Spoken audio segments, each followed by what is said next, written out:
Alright, so we now have our SASS environment set up, so we can start with the HTML. So I'm going to open up index.html, and I'm also going to open up in the SCSS folder, we want style.scss.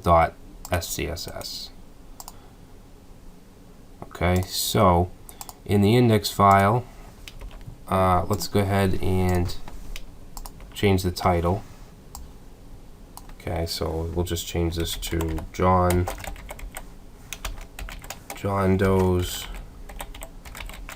portfolio resume. Okay, and this all stays the same. Okay, remember we're using Scout to generate our style.css file. So we actually don't need to include Bootstrap because that is actually included in the style.css file. Okay, just to make sure that that's still working, we'll open up the index page. Okay, so you can see it's still there. Navbar is still there. And now we're not going to be using a navbar, so we can get rid of it. Okay, so from here to here. Okay, now the section, we're only using one section, so I'm not even going to give it an ID. And inside of that, we want to have our container.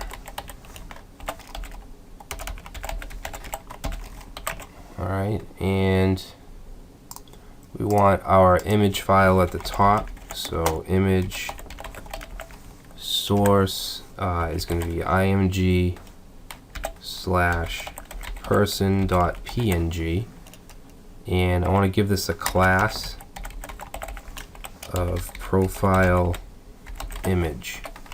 Okay, now as far as the image, you should have it in your program files. I'm just going to grab it from the completed project. Okay, so we want person.png, and we might as well grab the rest. We don't need the person JPG. Okay, so I'm going to bring those into the image folder. Okay, so just to make sure that that's working. Alright, so this is what we should have so far. Next, we're going to have a header tag, an HTML5 header tag. Alright, and in the header we want an H1, and we're going to say hello, and then we want a line break. We'll say my name is John Doe, and I am a web developer.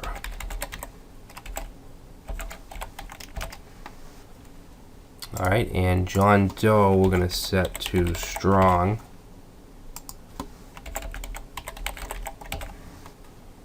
Okay. Basically what I'm going to do in this project is do all of the HTML first. Okay, we'll get all that done, and then we'll move to the CSS where we can create our SASS variables and then the CSS code. Okay, so after the header, if we look at the final project, okay, so this is the header. Underneath we're going to have this line image, okay, which I got from the program files. So we want image src, and that's going to go to image/line.png, and let's give this a class of line. Okay, and then underneath that we're going to start our grid. So we need a row.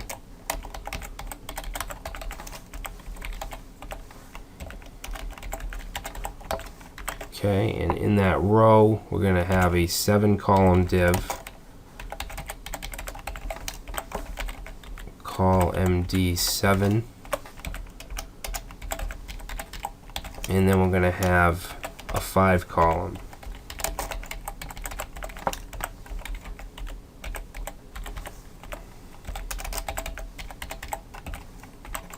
Alright, and let's see, we want to put our about section here.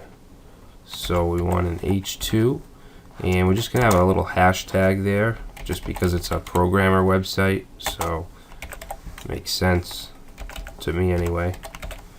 Okay, so H2, and then we need paragraph, and I'm just going to paste some lorem ipsum.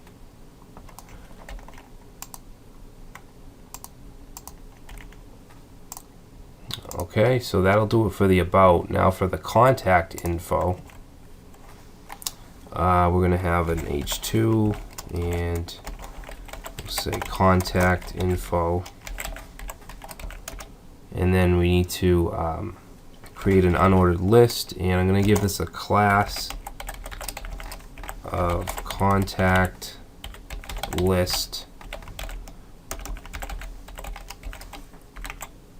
Okay, and then we'll have an li, and we need the icon image, so image src, and I think it's called phone.png.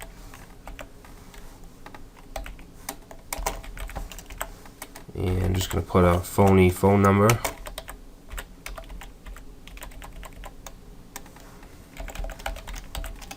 Alright, so let's just see what that looks like so far.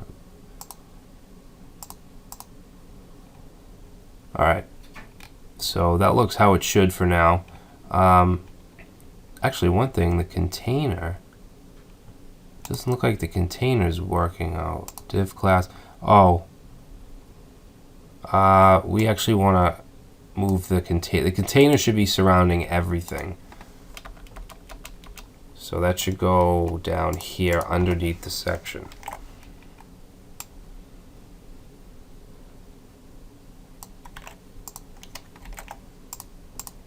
Alright, there we go.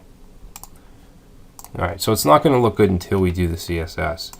Now I'm going to just copy this list item. Okay, and after phone we have email.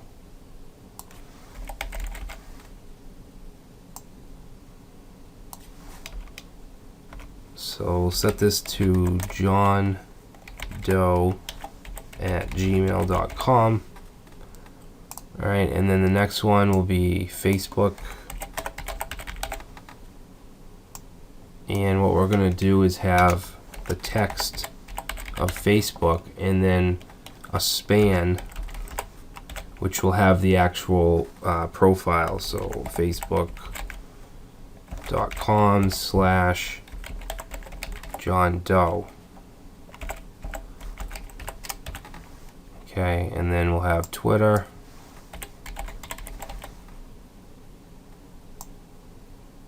Same thing, we're going to say Twitter and then have a span.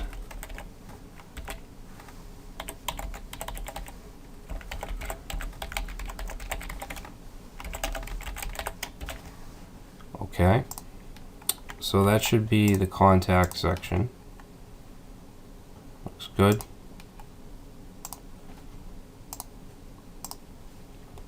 Now we need a new row. So the first one ends here, so I want to go right under it.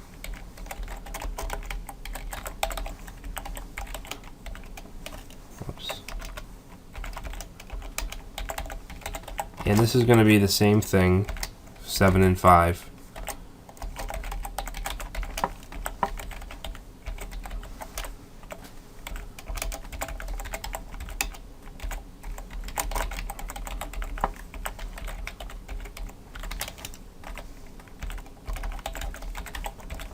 Alright, and in the 7 column is going to be the education and experience.